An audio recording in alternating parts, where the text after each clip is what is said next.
Assalamu alaikum. Have you ever noticed that some divorced Muslim men survive the divorce but get destroyed by what people think about the divorce?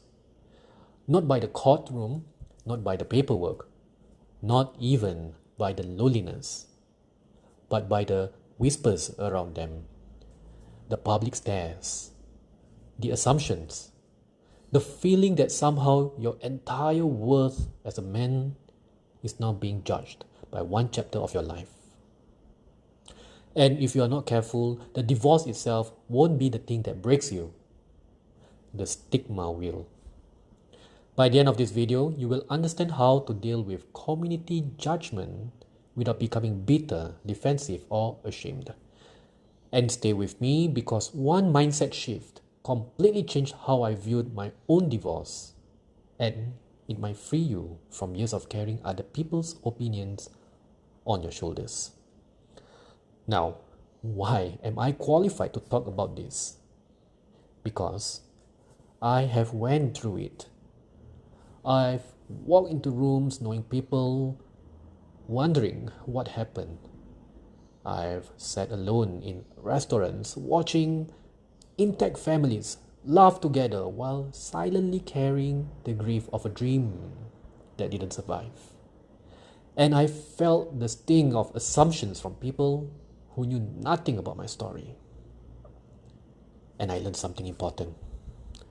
The divorce wasn't the biggest battle. The battle was protecting my dignity afterward. Let me explain. After my divorce, there was a period where I became hyper aware of people. Every conversation felt loaded. Every question felt suspicious. So whenever someone asked, "How are things?" my mind would immediately wonder, what do they know? What have they heard? What are they thinking about me? I was carrying an invisible weight everywhere, and here's the dangerous part. I started trying to manage people's perceptions, wanting people to understand, wanting people to know my side, and wanting people to see that I wasn't the villain in the story. But the more I thought about it, the more exhausted I became.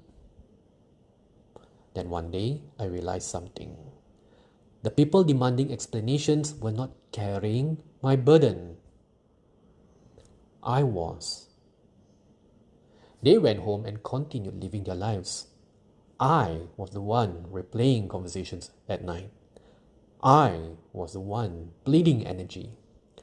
I was the one handling strangers' control over my emotional state. And that's when I learned the first lesson. Separate Islam from culture. Many people treat divorce like a permanent stain on a shirt. But Islam doesn't. Divorce is actually permissible. It's painful, it's serious, but it is not a proof that you are broken. Some people will create stories.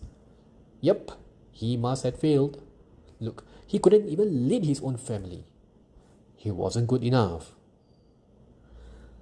That's a low ball for me. I call it a human speculation. And human speculation is not revelation. The frame that helped me was simple. My divorce is part of my qadar. My response is my character. And everything changed after that. But there was another mistake I almost made. I wanted to explain everything. Every detail, misunderstanding, every injustice. Until I realized something powerful. That brings me to the second lesson. Stop auditioning for public approval. A strong man does not hand his private wounds to public spectators to speculate.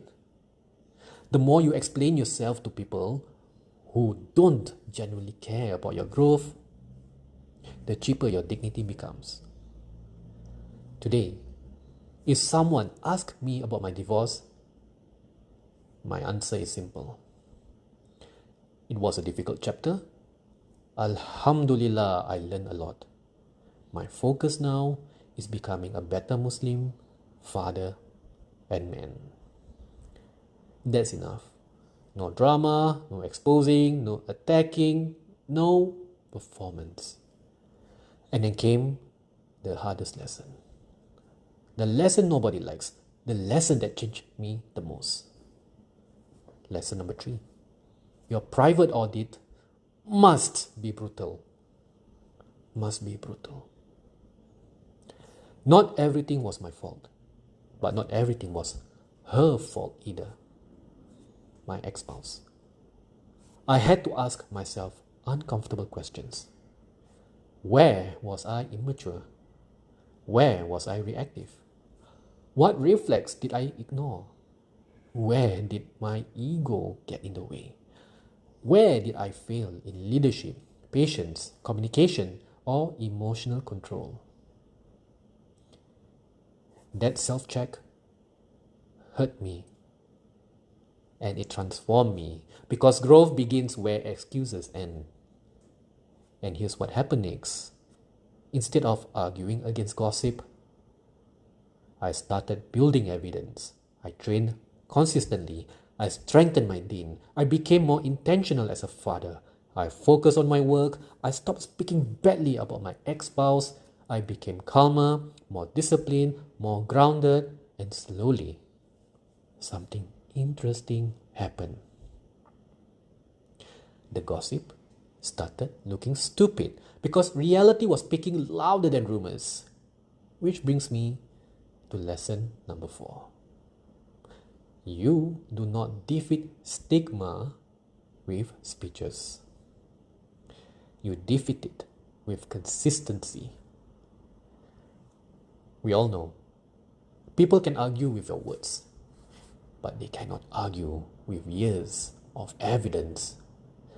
Let them see that you pray, that you show up for your child, that you keep his promises, that you are not bitter and you are not chasing validation, that you become stronger after tests and tribulations. That is how you outlive stigma. And there's one final warning.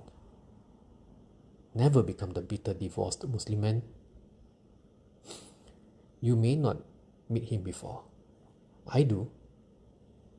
He's the guy who blames all the women in the world, the guy who thinks marriage is a trap, the guy who turned pain into an identity.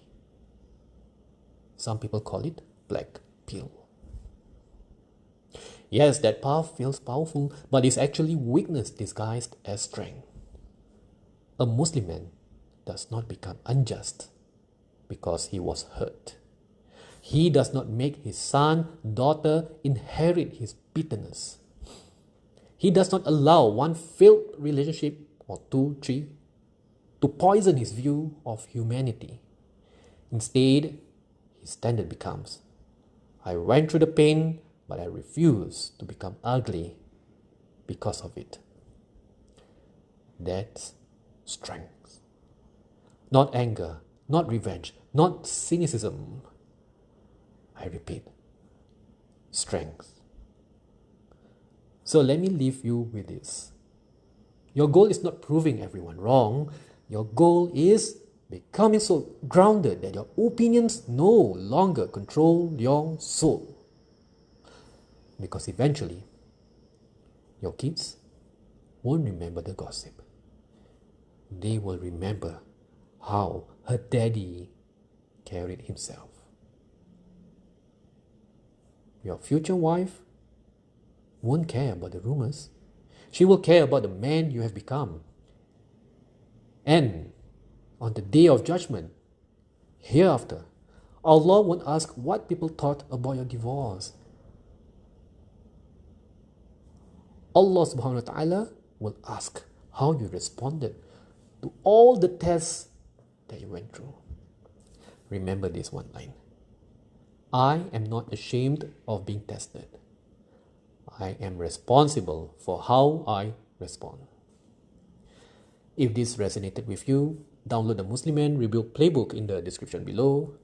is the exact framework I wish I had during my darkest days after divorce.